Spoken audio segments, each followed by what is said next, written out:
Perfecto, bueno, muchas gracias. Muy buenas tardes a todos y a todas. Reciban un especial saludo. Primero agradecerles a la coordinación de la maestría en riesgo, en gestión de riesgos y desastres y atención de emergencias de la Universidad de Costa Rica por esta invitación. Yo les voy a compartir acerca de la situación de la atención de la malaria en el contexto de la COVID, considerando el escenario en el que se encuentra Costa Rica en este momento, acercándose hacia uno de los países con eliminación de malaria.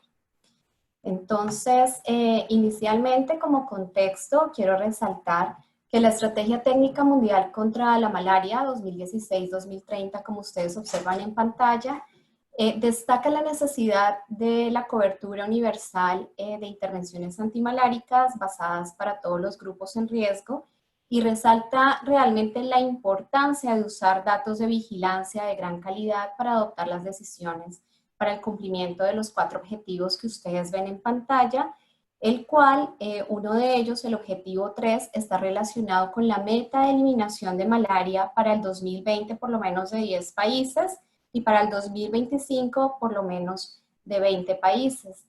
Para el 2020 Costa Rica hacía parte de esta primer cohorte para eliminación de malaria. En este mapa en verde ustedes observan cuáles son los países con potencial de eliminación de malaria. Ahora bien, para la región de las Américas, el Plan de Acción para la Eliminación de la Malaria 2016-2020 tiene como fin mantener los avances de los países, de los Estados miembros de la región en cuanto a la eliminación de la transmisión local de la malaria y poder prevenir el posible restablecimiento. Y en este plan de acción quiero resaltar que se presenta un marco para poder fortalecer la integración de los temas transversales como género, etnicidad, derechos humanos, equidad, con miras a poder lograr la cobertura universal de salud con 5 líneas de acción que veremos más adelante. Vemos en este mapa realmente cómo la subregión de Mesoamérica, con los datos del informe de paludismo del 2017 de la OMS, concentra la mayor carga de la malaria en varios municipios de Guatemala, Honduras, México, Nicaragua y Panamá, aportando el 67% total de los casos para la subregión. Y aquí sí quiero resaltar que como posible objetivo regional de eliminación están muy cerca Costa Rica, El Salvador, que ya este año cumple 3 años sin casos autóctonos, y Belice, que completa 2 años sin casos autóctonos. Para llegar a la eliminación de malaria en un país, el periodo establecido es 3 años consecutivos sin casos autóctonos por esta enfermedad.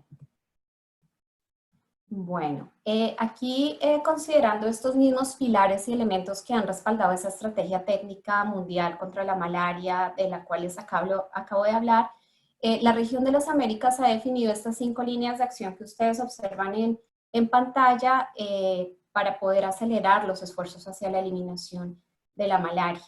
El primero de ellas relacionada con el acceso universal a intervenciones de muy buena calidad para prevención de malaria, principalmente diagnóstico y tratamiento. La segunda, el fortalecimiento de la vigilancia de la malaria con toma de decisiones basadas realmente en datos científicos. La línea 3, todo el tema de fortalecimiento de los sistemas de salud, planificación estratégica, la creación de capacidad en cada nivel del país, en los diferentes niveles de gestión. Y finalmente la línea 4 relacionada con la importancia de la comunicación del riesgo, las alianzas y actividades o más bien alianzas colaborativas entre diferentes sectores, asociaciones de sector público, privado, con empresas agrícolas en este caso, que les voy a hablar más adelante de Costa Rica. Y por último, la línea de acción número 5 que está relacionada con los esfuerzos centralizados y métodos adaptados para facilitar la eliminación de malaria. Y aquí resaltamos Argentina, que fue certificado libre de malaria el año pasado, y Paraguay, que fue certificado aquí en Costa Rica en el año 2018 como libre de malaria. Todas estas líneas de acción importante destacar que requieren, por supuesto, el desarrollo de una plataforma política y estratégica y un apoyo técnico para la eliminación de la malaria en los focos. Aquí quiero resaltar básicamente que Costa Rica, como se los mencioné ahorita, está entre los 21 países del mundo que buscan eliminar la malaria al 2020, que sabemos que por condiciones de pandemia y otros factores no ha sido posible tener este año 0 casos autóctonos, es decir, que Costa Rica pasaría a la siguiente cohorte en 2025.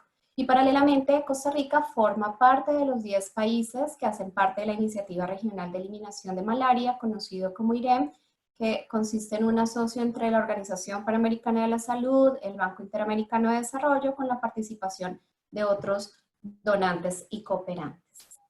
Bien, aquí en esta diapositiva quería simplemente resaltar que la malaria se ha presentado con características de endemia en Costa Rica desde el año 1990, restableciéndose la transmisión en amplias regiones de la región Caribe y dispersándose hacia otras áreas del país. Si ustedes observan en la gráfica, vemos cómo pasa cerca de 7.000 casos en los años 90 a una reducción progresiva hasta llegar a años 2014 y 2015 sin casos autóctonos, llegando a 0 casos autóctonos. Y aquí quería resaltar, básicamente, estos son datos de la Dirección de Vigilancia del Ministerio de Salud, resaltar que ese progreso de malaria en Costa Rica hacia la eliminación se ha logrado debido a varias cosas. Al primero de ellos, a que se ha acercado el diagnóstico y el tratamiento de la comunidad con el fin de diagnosticar, investigar y curar todos los casos. Lo segundo muy importante es el fortalecimiento de las redes de vigilancia comunitaria para la vigilancia proactiva, es decir, que sabemos que hay una población que está a riesgo y va y se busca intencionalmente porque hay unas condiciones de vulnerabilidad y receptividad que hacen que esa población pueda tener riesgo por malaria. Y algo muy importante aquí es la suma de esfuerzos institucionales, la intersectorialidad, el asocio de empresas privadas y municipios, asociaciones de desarrollo integral, universidades públicas y privadas también. Y por último, y no menos importante, por supuesto, la implementación de todos los procesos educativos y de comunicación de riesgo y cambios de ambiente en las comunidades para lograr cambios de comportamiento.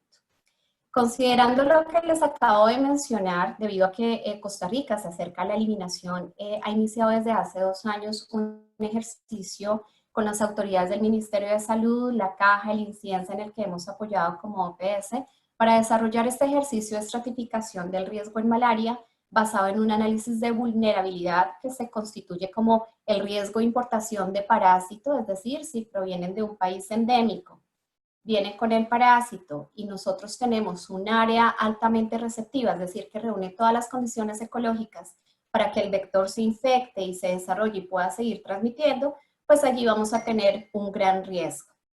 Entonces, en este mapa ustedes pueden observar visualmente cómo cerca del 37% de las localidades a nivel país son altamente receptivas, es decir, que reúne todas las condiciones ecológicas, y adicionalmente vulnerable, es decir, que tiene un gran movimiento poblacional debido a actividades agrícolas.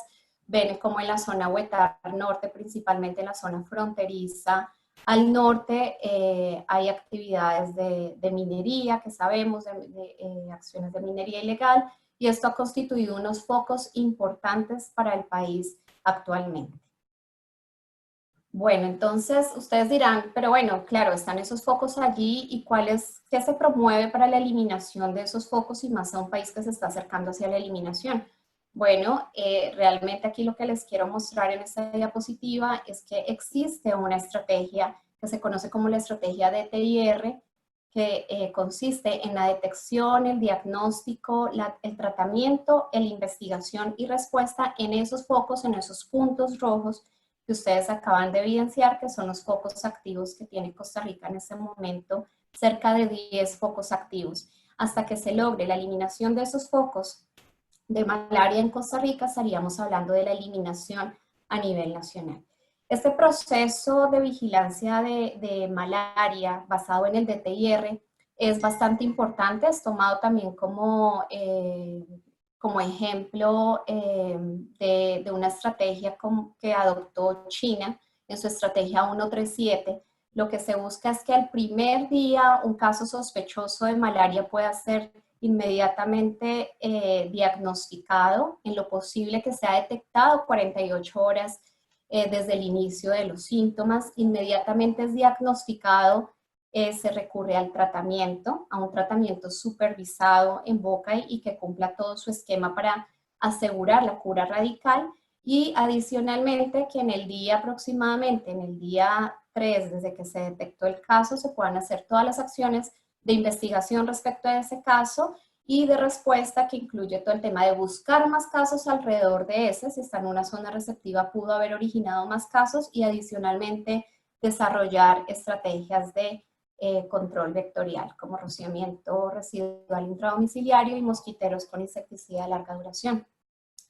El mensaje clave aquí que les quiero resaltar, y por eso así como en rojo y llamar la atención, es que para malaria el mensaje clave es que sin un diagnóstico apropiado no hay tratamiento de pacientes, no hay investigación, no hay respuesta oportuna, no hay conocimiento sobre la distribución de la malaria, no hay forma de estratificar el riesgo, no hay forma de guiar el control vectorial y por ende no hay vigilancia. Y este es un mensaje muy importante porque todo parte desde la detección y el diagnóstico oportuno de los pacientes.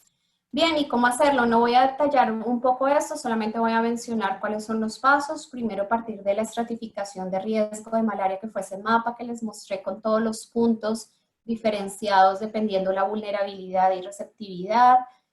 Luego, hacer la identificación de los focos, que son los punticos rojos que les mencioné, y hacer una caracterización de cada foco, ver la movilidad de las poblaciones, ver si están sospechando por malaria, ver cómo están organizados los servicios de salud, para luego generar una microplanificación que hablaban en las anteriores presentaciones los colegas, el tema tan importante de planificar. Planificar en esos focos cuáles son las acciones que van a conducir hacia la eliminación. Y finalmente, la gestión de focos, que es poner en marcha esas acciones que se determinan en microplanificación para la detección, el diagnóstico, el tratamiento, la investigación y la respuesta. Bueno, entonces después de todo esto, quería comentarles que el 10 de junio la organización ha publicado esta actualización epidemiológica de malaria en las Américas en el contexto de la pandemia de COVID. Y se observa que después de una tendencia sostenida hacia la reducción de malaria desde el 2005 al 2014, en los últimos años, pues la región de las Américas experimentó un incremento de casos debido al aumento de casos en la República Bolivariana de Venezuela y de otras áreas endémicas como Brasil, Colombia, Nicaragua, Panamá, pero también importantes brotes como Costa Rica, República Dominicana y Ecuador. Entonces, vemos como en 2020, o se menciona en esa actualización, el contexto de la pandemia de COVID, se observa la coexistencia entre la pandemia y la transmisión de malaria en países endémicos, evidentemente, situación bastante preocupante para todos los países, pero especialmente áreas donde residen las comunidades indígenas y en ciudades de la región amazónica como Brasil y Perú, y en áreas de la región del Pacífico, de Pacífico en Colombia, básicamente. Entonces, se resalta en esta actualización también y se llama la atención sobre cuáles pueden ser los efectos de la pandemia de COVID en las acciones de eliminación de malaria. Y aquí quiero mencionar cuáles son las más importantes. En el componente de detección y diagnóstico, vemos cómo pacientes con fiebre no acuden a los servicios de salud. Puede ser por restricciones en la movilidad, porque hay una instrucción de estar en casa, en la cuarentena, porque hay una saturación de los servicios y también porque hay un temor de las personas de acudir a los servicios de salud, claramente. Hay una reducción de la capacidad de microscopía debido a que hay una sobresaturación del personal que está en los servicios de salud. Hay impedimentos para los agentes comunitarios seguir haciendo el diagnóstico y tratamiento. Esto en Costa Rica no aplica, no hay colaboradores voluntarios, pero han sido estrategias muy exitosas en países como Guatemala, que es la foto que vemos ahí en el municipio de Escuintla, que es uno de los que más carga de malaria aporta para Guatemala. Y también existen otros efectos importantes como la restricción de la movilidad para pacientes y trabajadores de salud y desabastecimiento de pruebas de diagnóstico rápido debido a la producción, ¿verdad? A limitaciones en la producción en el contexto de pandemia. En cuanto al tratamiento, claramente estamos viendo que ha habido desabastecimiento de cloroquina debido a su uso para el manejo de la COVID-19 al principio de la pandemia y a problemas también de producción y exportación desde países productores, así como el desabastecimiento de tratamientos combinados con artemisina, que es el tratamiento que se usa en Costa Rica para las infecciones por Plasmodium falciparum.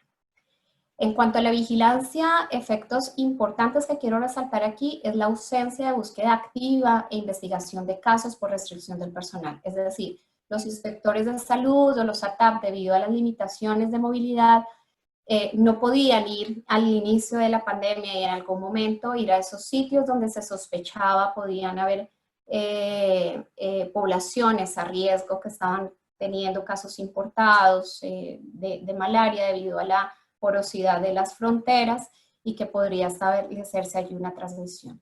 Y adicionalmente en la vigilancia, pues problemas en la notificación y registro de casos sospechosos y confirmados de malaria. Es decir, en este momento de pandemia, lo más importante es la demanda, la atención de los servicios y estar sospechando que estamos en una zona endémica para malaria y no podemos dejar eso de lado. Y en control vectorial, pues también básicamente uno de los efectos más importantes de la COVID fue la afectación a las acciones de control vectorial, debido también a esas restricciones de movilidad del personal y que no podían ingresar a las casas a hacer las actividades de control vectorial.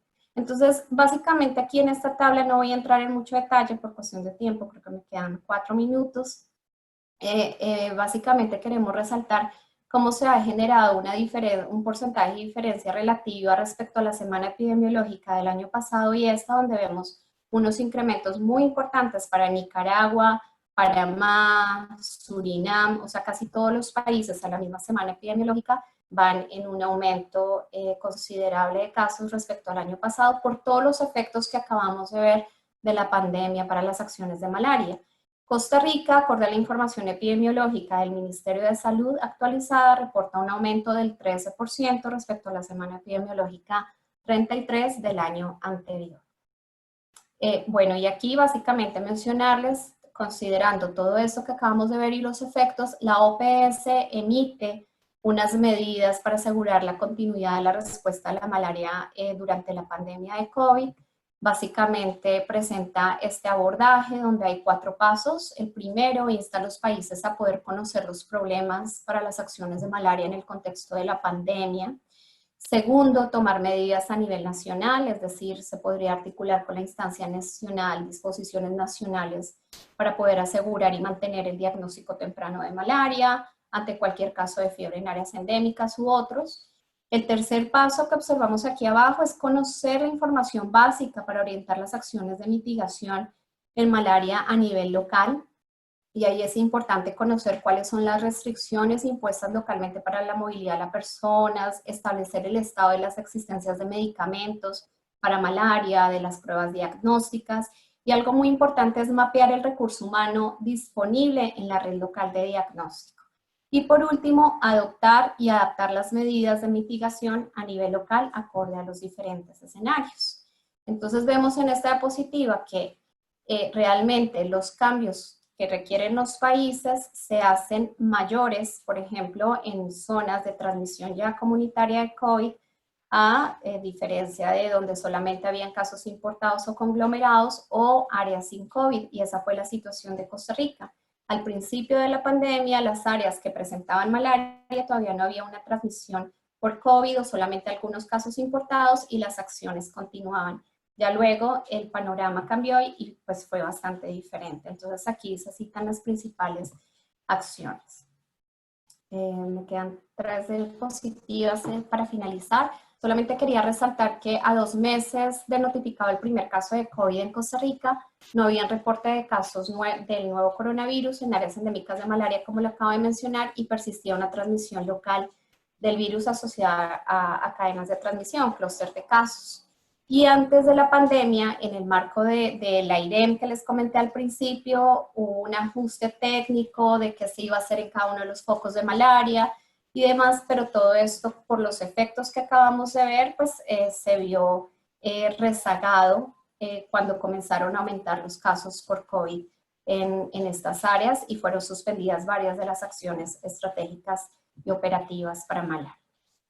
Entonces, básicamente aquí quería resaltar que a pesar de este contexto, Costa Rica ha continuado desarrollando las acciones de eliminación de malaria, tal vez no de la forma tan rápida o como se venía trabajando por las condiciones de pandemia que ya sabemos, pero sí quería resaltar las más importantes que están relacionadas con la estimación de necesidades y la donación de elementos de protección personal a ese personal local, a los ATAP y los inspectores que van a hacer las investigaciones de caso, que van a buscar si hay casos en comunidad, capacitaciones en el uso de esos implementos, adquisición rápida. Se movió el país al principio de la pandemia a adquirir insumos básicos como pruebas de diagnóstico rápido y medicamento para que no fuera a quedar desabastecida la población ante un eventual brote de malaria, y adquisición de cerca de 6.000 mosquiteros tratados con insecticida de larga duración para dar atención a brotes que se pudiesen presentar.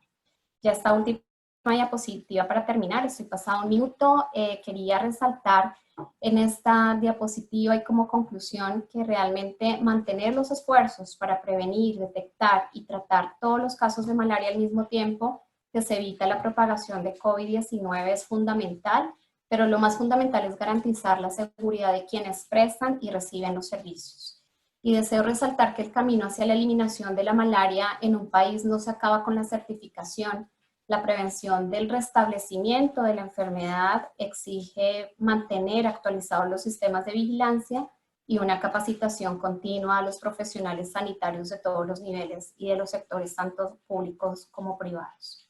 Muchas gracias. Perdón, me pasé un minuto. Gracias. Muchas gracias, doctora, por esta charla. Creo que no hay preguntas por el chat, ¿verdad, Marco? No, pero hay una pregunta que me enviaron por el privado. Ok. Bueno, muchas gracias, doctora Gabriela Rey. La pregunta ¿es posible erradicar la malaria en Costa Rica y la región centroamericana? Sí, la respuesta es sí. Es un proceso que lleva, por supuesto, unas etapas importantes y como lo mencionaba al principio de la presentación, vemos cuál había sido el comportamiento de malaria en Costa Rica, llegando a 7.000 casos en los años 90, y vemos como en este momento, a la semana actual, tenemos 77 casos de malaria. Es decir, sí estamos avanzando. Obviamente hay que fortalecer los sistemas de vigilancia para que eso ocurra, centrarse en el tema de la caracterización de focos, microplanificación, y algo muy importante es asegurar la detección y el diagnóstico. Muchas veces hablaba que la erradicación de la malaria, que se habla a nivel mundial, pero realmente estamos hablando de eliminación de malaria en Centroamérica y específicamente en Costa Rica. Hay que hacer un cambio de paradigma. Antes se pensaba que era con la erradicación del mosquito, pero realmente es con la eliminación del parásito del reservorio humano, y ahí lo importante es la detección y el diagnóstico oportuno. Entonces, la respuesta contundente es sí, y en el marco de la Iniciativa Regional de Eliminación de Malaria, los países de Centroamérica están avanzando hacia su reducción. Belice y Salvador ya entran en este listado y Costa Rica tendrá un poco más de tiempo, pero con toda certeza se logrará. Muchas gracias. Tenemos otro par de preguntas. Se las voy a hacer las dos juntas y luego usted ya las puede responder. Dicen, la primera es, ¿no se hace vacunación preventiva para este vector? Y la segunda es, ¿cuáles son los síntomas de la malaria? Ok, bueno, respecto a los síntomas de la malaria son muy característicos.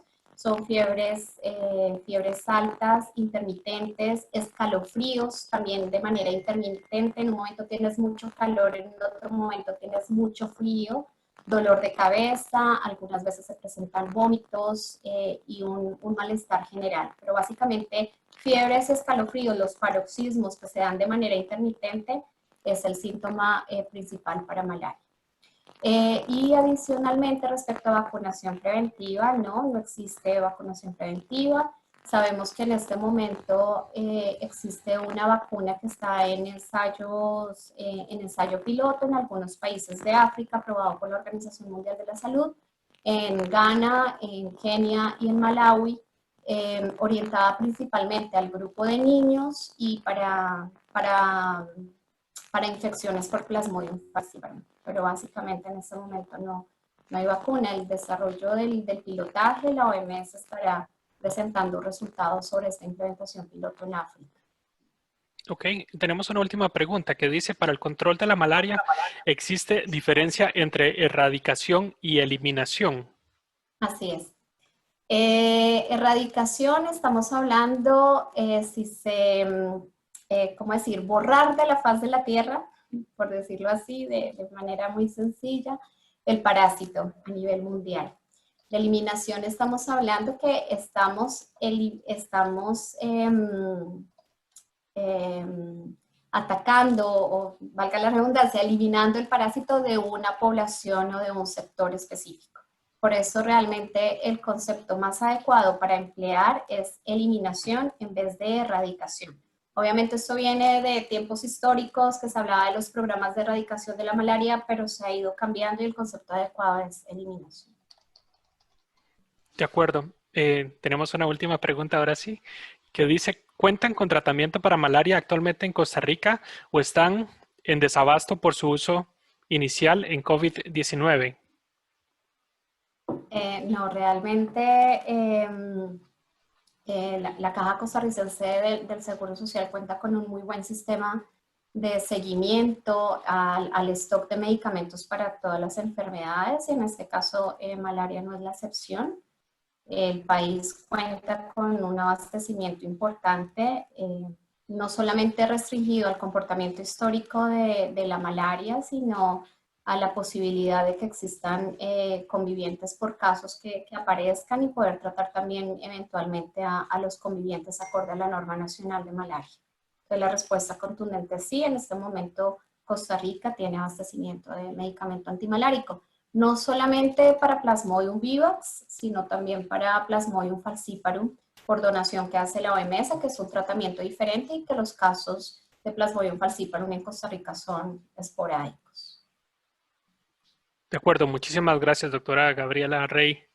Vamos a terminar por acá las preguntas para continuar con nuestras charlas. Muchas gracias. Con todo gusto, gracias. Muchas gracias, doctora Rey.